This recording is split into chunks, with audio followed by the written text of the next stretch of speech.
जंगल के एक छोटे मगर बहुत ही दिलचस्प गांव में रहता था एक शरारती गधा।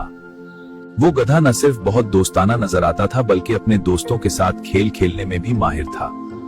लेकिन इसकी एक आदत थी, एक ऐसी आदत जो जंगल के सब जानवरों के लिए हमेशा हैरानी और कभी कभी परेशानी का सबब बनती है। आज भी जंगल में एक छोटे नाजुक खरगोश की जिंदगी थोड़ी साम में थी।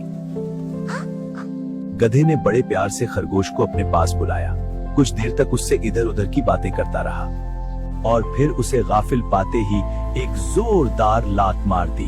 बेचारा छोटा सा खरगोश भारी भरकम गधे की जोरदार लात पड़ते ही गेंद की तरह उछलकर दूर जा गिरा। कई पसलियां टूट जाने से वो बुरी तरह तड़पने और करपने लगा। अपनी इस शरारत पर गधा बहुत ही खुश हुआ और जोरदार ठट्ठा लगाता हुआ एक तरफ को चला गया। गधे की ये शरारती आदत बहुत पुरानी थी। वो खड़े खड़े बुला वजह किसी को भी लात मार देता था। जंगल के भी छोटे बड़े जानवर उसकी इस शरारत से अक्सर परेशान रहते। कुछ बुजुर्ग और जहांदीदा गधों ने कई बार समझाया भी, लेकिन वो अपनी हरकतों से बाज नहीं आया। इसी तरह की बातों से वो नसीहत करने वालों को बेवकूफ बनाकर मन ही मन बहुत खुश होता। इसकी ये याराना मुस्कुराहट भरी बातों से वो इसकी शरारत को ताड़ जाते और समझाते, बरखुदा रिश्ते में हम तुम्हारे बाप हैं। अपनी नाराजगी का इजहार करने के लिए लात मारना हमारी फितरत है, लेकिन बिला वजह किसी को भी लात मार देना शरारत है, बुरी आदत है, बुरी आदत है।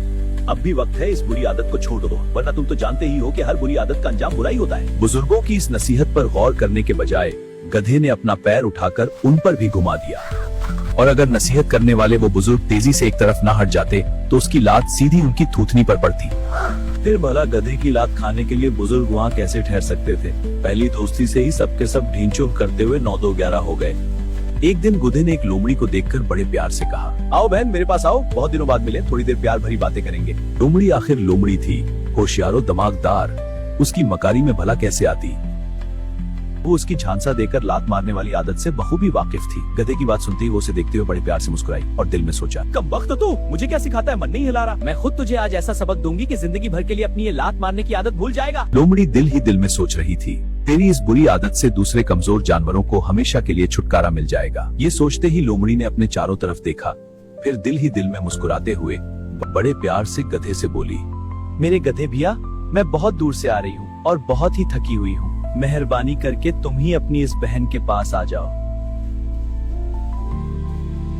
इतना कहकर लोमड़ी लड़खड़ाते डगमगाते कदमों से चलकर सहारा लेने के लिए एक बहुत ही बड़े पत्थर से टिक गई। मुझे बहुत कमजोरी महसूस हो रही है। लोमड़ी की बात सुनते ही अपनी शरारती कामयाबी के ख्याल से गधे का सीना खुशी से फूल गया और होंठों पर प्यार भरी मुस्कुराहट लिए वो जल्दी से लोमड़ी के पास आ गया। लोमड़ी को गाफिल रखने के लिए कुछ देर तक वो उससे बहुत ही मीठी मीठी बातें करता रहा। हाँ बिल्कुल फिक्र मत करो। फिर आदत के मुताबिक अचानक ही लात मारने के लिए उसने अपना पैर पूरी ताकत से लोमड़ी की तरफ घुमा दिया। इस हमला के लिए लोमड़ी पहले से ही तैयार थी। गधे के पैर उठाते ही वो तेजी से फिर से दूर हट गई और गधे की जोरदार लात ठीक पत्थर पर पड़ी। इस हमला के लिए लोमड़ी पहले से ही तैयार थी। गधे के पैर उठाते ही वो तेजी से फिर से दूर हट गई और गधे की जोरदार लात ठीक पत्थर पर पड़ी। फिर जाहिर है पत्थर तो टूटने से अलबत्ता गधे के पैर की हड्डी जरूर टूट गई और वो जमीन पर ढेर होकर बुरी तरह तड़पने और पीटने लगा। लोमड़ी ने एक जोरदार कपका लगाया और बड़े ही शरारती लहजा में बोली, क्यों गधे भैया, तबीयत कैसी है? अपनी बहन के साथ शरारत करते हुए तुम ये भूल गए कि तुम्हारी ये बहन जंगल की सबसे बड़ी मुकारा है, वरना अभी तो एक ही टांग टूटी है, फिर बाकी तीनों से भी महरूम हो जाओगे। ये कहते ही वो जोरदार कहकाओं से गधे का मजाक उड़ाते हुए जंगल की तरफ चली गई। मुच्चू महज अपनी लात मारने की बुरी आदत की वजह से गधा अपनी एक टांग से माजूर हो गया, कर जिंदगी की एक बेहतरीन नेमत से हमेशा के लिए महरूम हो गया। इस इबरत आमूज सबक से उसकी ये आदत हमेशा के लिए छूट गई।